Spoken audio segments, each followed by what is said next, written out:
Good morning, students. This is Atul Tyagi. This is class 11th, chapter 1st, physical world. Dear students, ये chapter competition में तो नहीं पूछा जाता. Home exams में बेसिकली 1-2 मार्क्स का पूछ लेते हैं. Let's start our video with the term that is science. It is the study of nature and behavior of natural things and the knowledge that we obtain from them. ये basically science क्या है. Science में हम जो study करते हैं, nature को study करते हैं, नेचुरल थिंग्स के बिहेवियर को स्टडी करते हैं, ठीक है, उनके बारे में हम नॉलेज ऑब्टेन करते हैं, ठीक है. तो ये हमारा साइंस है, ठीक है. साइंस बेसिकली दो तरह का होता है हमारा, एक बायोलॉजिकल साइंस और दूसरा होता है physical science. What is biological science? Biological science, the science which deals with the behavior of living things are called biological science. वो साइंस की वो ब्रांच जिसमें हम स्टडी करते हैं लिविंग बींग्स के बारे में, उसे हम बोलते हैं बायोलॉजिकल साइंस. एग्जाम्पल के लिए आप ले सकते हैं बॉटनी है. बॉटनी में हम प्लांट्स की स्टडी करते हैं, ट्रीज़ वगैरह की स्टडी करते हैं. जूलॉजी है. जूलॉजी में हम जो क्रीचर्स हैं उनकी लिविंग क्रीचर्स हैं, लिविंग बींग्स अदर हैं एक्सेप्ट प्लांट्स और ट्रीज़ एट्सेट्रा, तो उन सभी के बारे में हम स्टडी करते हैं. और एंथोलॉजी है, एंथ्रोपोलॉजी है. एंथ्रोपोलॉजी से मानव विज्ञान बोलते हैं, ठीक है. एंटमोलॉजी है, फॉरेंसिक साइंस है. ये हमारे इसी कैटेगरी में रखे जाते हैं. सेकंड पार्ट है फिज़िकल साइंस. एक तो हमने पढ़ा अभी बायोलॉजिकल साइंस, दूसरा है हमारा फिज़िकल साइंस. फिज़िकल साइंस में क्या हम स्टडी करेंगे, उसमें बायोलॉजिकल साइंस में हमने किया था स्टडी लिविंग बींग्स के बारे में. इसमें हम नॉन लिविंग बींग्स के बारे में स्टडी करेंगे. जैसे कि इसमें कुछ हमारी ब्रांचेज़ हैं, फिज़िकल साइंस की कुछ ब्रांचेज़ हैं, जैसे कि हमारी जियोलॉजी है, ठीक है, जियोग्राफी है, एस्ट्रोनॉमी है, केमिस्ट्री है, फिज़िक्स है, एस्ट्रोलॉजी है, ओसनोलॉजी है. बहुत सारे बहुत सारे हमारे साइंस की बहुत सारी ब्रांचेज़ हैं जो हमारी फिज़िकल साइंस में रखी जाती हैं. इनमें हम जो स्टडी करते हैं नॉन लिविंग बीइंग के बारे में स्टडी करते हैं, ठीक है. केमिस्ट्री क्या है? It is the study of every substance in its structure, its composition, changes in which it takes part. किसी भी सब्सटेंस के बारे में स्टडी करना कि उसका कंपोजिशन, ठीक है, कैसे कैसे चेंजेस होते हैं और किन किन चेंजेस में वो पार्टिसिपेट करता है, ठीक है. तो इंटरनल स्ट्रक्चर करना, स्टडी करना, ये सब कुछ हमारा जो स्टडी किया जाता है ये हमारा केमिस्ट्री में स्टडी किया जाता है. Physics. The word physics originate from a Greek word which means nature. असल में जो फिज़िक्स हमारा सब्जेक्ट है, हमारा जो फिज़िक्स साइंस की जो ब्रांच है, वो वास्तव में एक ग्रीक वर्ड था फ्यूसस. फ्यूसस से लिया गया और उसका मतलब होता था नेचर, ठीक है. और सबसे पहले इसके बारे में जो बताया था एक साइंटिस्ट थे, बहुत पुराने साइंटिस्ट थे. 350 BC means before Christ 350 years, यानी कि ईसा के बर्थ से भी 350 ईयर्स पहले बताया था. और उन साइंटिस्ट का नाम था एरिस्टोटल. एरिस्टोटल ने बताया इस वर्ड के बारे में और इसको इंट्रोड्यूस किया हम लोगों से, ठीक है. वैसे हमारी जो संस्कृत है इसमें एक वर्ड है जिसको बोलते हैं भौतिक, वो इसी के इक्विवेलेंट है, ठीक है.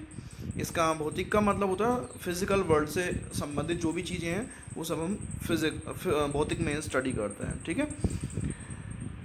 हिंदी में से भौतिक विज्ञान बोलते हैं या भौतिकी भी बोलते हैं, ठीक है. हिंदी में जो लिया गया है भौतिक की टर्म वो भी संस्कृत से ही लिया गया है. इसमें क्या स्टडी करते हैं हम?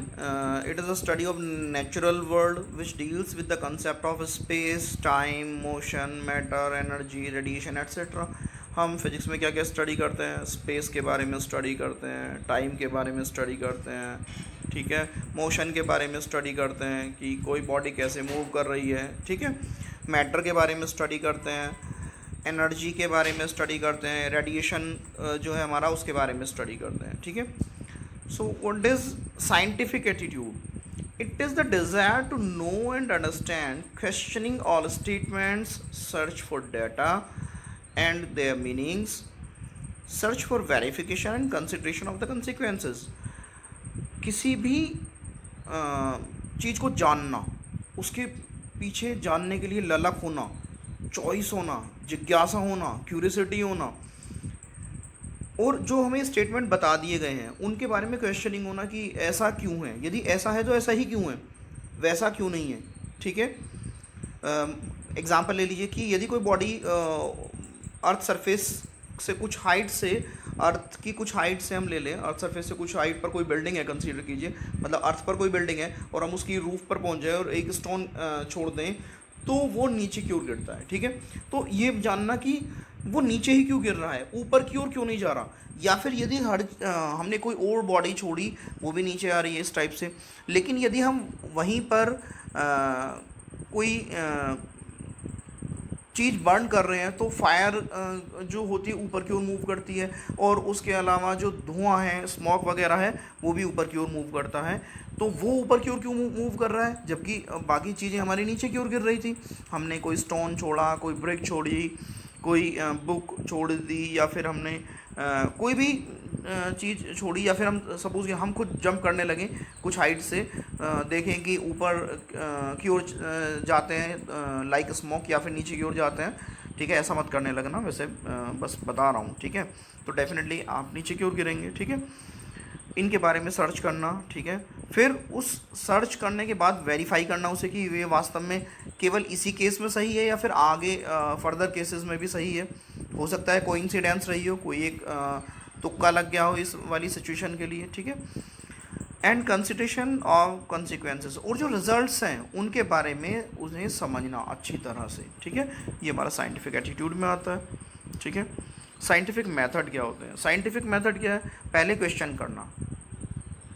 जो कोई साइंटिस्ट होगा या फिर कोई भी व्यक्ति होगा, बेसिकली हर एक स्टेटमेंट पर क्वेश्चन पुट अप करेगा कि हाँ भाई ऐसा क्यों है।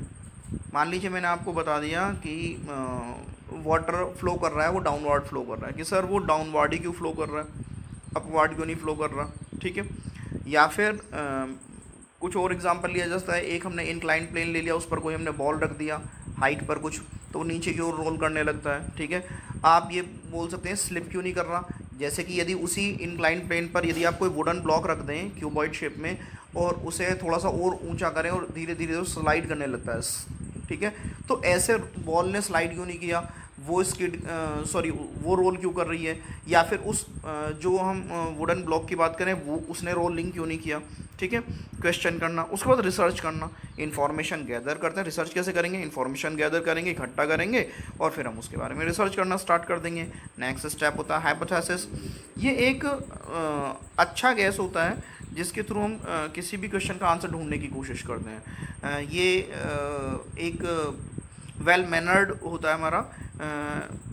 ठीक है, किसी भी गैस को करने कोई भी हमारा जो गैस होगा वो वेल मैनर्ड होगा और वेल बेसिकली एजुकेटेड बोल सकते हैं। ठीक है, ये नहीं है अननेसेसरीली हम उल्टे सीधे गैस करें। एक प्रॉपर ऑर्डर में हमारा जो गैस होगा वो हाइपोथेसिस में कंसीडर किया जाएगा। ठीक है, नेक्स्ट आता है हमारा प्रोसीजर या फिर मेथड।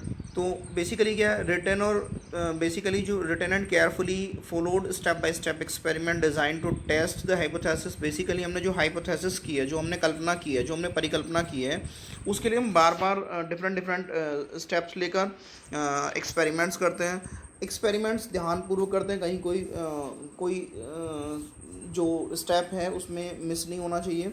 ठीक है, किसी भी एक्सपेरिमेंट में कोई भी स्टेप मिस नहीं होना चाहिए। स्टेप बाय स्टेप हम एक्सपेरिमेंट करते हैं और उनकी केयरफुली स्टडी करते हैं। उसके बाद हम उन्हें नोट करते रहते हैं। डेटा इसमें क्या होगा, हमारा इन्फॉर्मेशन जो आपने कलेक्ट की है एक्सपेरिमेंट करते टाइम, एक्सपेरिमेंट करने से पहले नहीं, जो एक्सपेरिमेंट आप कर रहे हैं उस टाइम जो आपने इन्फॉर्मेशन कलेक्ट की है उसे हम डेटा बोलते हैं। उसके बाद आता है ऑब्जर्वेशन। अब हम क्या करते हैं, जो एक्सपेरिमेंट किया है उसका हम रिटन डिस्क्रिप्शन रख लेते हैं लिखकर। ठीक है, जो हमने एक्सपेरिमेंट करते टाइम हमने ऑब्जर्व किया था। ठीक है, देन कंक्लूजन आता है, लास्ट में फाइनली कंक्लूजन होता है हमारा, और हम ये देखते हैं इस कंक्लूजन के थ्रू कि जो हमने हाइपोथेसिस कंसीडर की थी, जो हमारी कल्पना थी, जो हमारी परिकल्पना थी, क्या वो सही है या गलत है। यदि गलत है तो फिर हम दोबारा से करके देखते हैं, सही है तब भी दोबारा से देखते हैं कि हो सकता है कोई कोइंसिडेंस तो नहीं रही है। यदि दोबारा से भी करेक्ट आती है तो इसका मतलब हमारी ओर से वो फाइनलाइज हो जाती है, और यदि इनकरेक्ट है तो फिर सीधी सी बात है, उसे फिर हम छोड़कर फिर कुछ और लेकर चलते हैं। Scientific theory, theory is the name given to a set of limited number of laws in terms of which the behavior of physical system can be explained। Theory क्या है, बहुत सारी हमारे लॉज का एक सिस्टमेटिक स्टडी है, और एक सेट बना हुआ होता है कि कुछ हमारे फिजिकल सिस्टम के लॉज होंगे और उनको अच्छी तरह से एक्सप्लेन किया जा सके। ठीक है, basically two basic question physics में दो चीज़ें होती हैं हमारी, जो एक तो आती है यूनिफिकेशन और एक होता है हमारा दैट इज़ रिडक्शनिज्म। यूनिफिकेशन क्या है, फिजिक्स में हम क्या करते हैं, हम बहुत सारा स्टडी ना करके हम कोशिश करते हैं कि उसे यूनिफाई कर लें, बेसिकली उसे एक साथ कर लें, यूनाइटेड कर लें। ठीक है, means in physics an attempt is made to explain various physical phenomena in terms of just a few concept and laws. ठीक है, बेसिकली क्या होता है यूनिफिकेशन में, हम क्या करते हैं फिजिक्स में बहुत सारे जो लॉज हैं अलग अलग स्टडी ना करके हम कोशिश करते हैं कि उन्हें एक साथ कंबाइन कर लें। जैसे कि हम यदि लॉ ऑफ ग्रेविटेशन हम स्टडी कर रहे हैं, मान लीजिए टाइड्स अप जा रही है, टाइड्स डाउन हो रही हैं हमारी, ठीक है, लो टाइड्स हाई टाइड्स हो रही हैं, तो क्यों हो रही हैं, ये हो रही है बेसिकली जनरली हम देखेंगे तो लॉ ऑफ ग्रेविटेशन से हो रही है। प्लैनेट्स का मोशन है हमारा, वो भी लॉ ऑफ ग्रेविटेशन में आ जाएगा। ठीक है, अर्थ सन के चारों ओर क्यों रिवॉल्व कर रही है, ये भी लॉ ऑफ ग्रेविटेशन में आ जाएगा हमारा। ठीक है, एक बॉडी दूसरी बॉडी को अट्रैक्ट करती है, क्यों करती है, लॉ ऑफ ग्रेविटेशन में आ जाएगा। तो हमने बहुत सारे अलग अलग स्टडी ना करके सीधा एक में कंसीडर कर लिया कि लॉ ऑफ ग्रेविटेशन में ये सारी चीज़ें आ जाएंगी। ठीक है, जैसा कि न्यूटन ने बताया था। एक और थे जेम्स क्लर्क मैक्सवेल, उन्होंने यूनिफाई किया मैग्नेटिज्म जो हमारी ब्रांच है फिजिक्स की, एक इलेक्ट्रिसिटी है ब्रांच है, एक है हमारी लाइट, उसमें हमारा बेसिकली इलेक्ट्रोमैग्नेटिक रेडिएशन के बारे में स्टडी किया जाता है। तो लाइट एक छोटा सा पार्ट है इलेक्ट्रोमैग्नेटिक रेडिएशन का। ठीक है, तो इन तीनों को मिलाने के बाद जेम्स क्लर्क मैक्सवेल ने एक यूनिफाई करके बोला कि ये इलेक्ट्रोमैग्नेटिज्म में सब कुछ आ जाएगा। सो ये हमारा यूनिफिकेशन है। रिडक्शनिज्म क्या होता है, ये हमारा एक बड़ी सी मैक्रोस्कोपिक फिनोमेना दिख रही है हमें, मैक्रोस्कोपिक सिस्टम में कोई फिनोमेना हो रही है, तो उसे हम क्या करते हैं, यदि वो समझ में नहीं आ रही है तो हम उसे माइक्रोस्कोपिक लेवल पर तोड़ लेते हैं। ठीक है, माइक्रोस्कोपिक कांस्टेंट में स्प्लिट करने के बाद इसे ही हम बोलते हैं रिडक्शनिज्म। फॉर एग्जांपल, एक एग्जांपल लीजिए, कंसीडर कीजिए ये यहाँ पर एक गन दिख रही है आपको। ठीक है, गन से एक बुलेट निकली, बुलेट निकल कर यहाँ एक कोई वुडन ब्लॉक रखा हुआ है और उसमें एंटर कर जाती है। जैसे ही आप गन प्रेस करते हैं तो एक साथ उसमें बुलेट निकलती है उससे, और बुलेट उसके सामने जो रखा हुआ है एक वुडन ब्लॉक, उसमें एंटर कर जाती है और उसी में एंटर की हुई रहती है। और फिर उसके सामने एक यहाँ पर एक वो लटका हुआ है, क्या, पेंडुलम। यहाँ एक रिजिड सपोर्ट से ऊपर दिख रहा है, ये रिजिड सपोर्ट से कोई पेंडुलम लटका हुआ है और ये वुडन ब्लॉक इससे टक्कर करता है।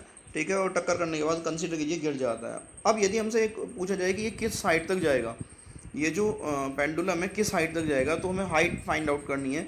अब इस सिचुएशन में हम हाइट कैसे फाइंड आउट करें, क्या डायरेक्टली कर सकते हैं, कोई फार्मूला ही नहीं है। तो हम क्या करें, इसे सिंपलर फिनोमेना में स्प्लिट कर लेते हैं। पहले हम ये पता करेंगे कि अच्छा ये इस गन से बुलेट निकली, ठीक है, इसकी वेलोसिटी कितनी होगी, इसने मोमेंटम कितना अप्लाई करेगी इस पर, कितनी काइनेटिक एनर्जी इसको देगी, जो हमारा ये वुडन ब्लॉक है, कॉलिजन हुआ, किस टाइप का कॉलिजन हुआ, हमने उसको स्टडी किया। फिर उसके बाद हम ये वुडन ब्लॉक में जब ये एंटर कर जाती है तो उसका मोमेंटम कितना होगा, नेट मास कितना हुआ और उसकी नेट वेलोसिटी कितनी हुई। अब ये इससे टकराएगा, कितनी काइनेटिक एनर्जी ये इसको देगा पेंडुलम को। ये जो वुडन ब्लॉक है विद बुलेट, ये टकरा के इस बॉल से टकराया जो हमारा पेंडुलम है, पेंडुलम की जो बॉल है इससे टकराया, स्फीयर जो है इससे टकरा के कितनी इसने काइनेटिक एनर्जी दी, कितनी हीट एनर्जी में रिलीज़ हो गई। ठीक है, तो इस टाइप से जो हमारी वेरियस फिनोमेना है उनको हमने स्प्लिट किया, और स्प्लिट करने के बाद फिर हम इसे पता करते हैं कि इसे इतनी हाइट मिली, इतनी काइनेटिक एनर्जी मिली, तो पोटेंशियल एनर्जी इतनी कन्वर्ट हुई। इस टाइप से हमारा बेसिकली फिर हम हाइट फाइंड आउट कर सकते हैं। ठीक है, तो ये रिडक्शनिज्म है। Okay dear students, you have studied about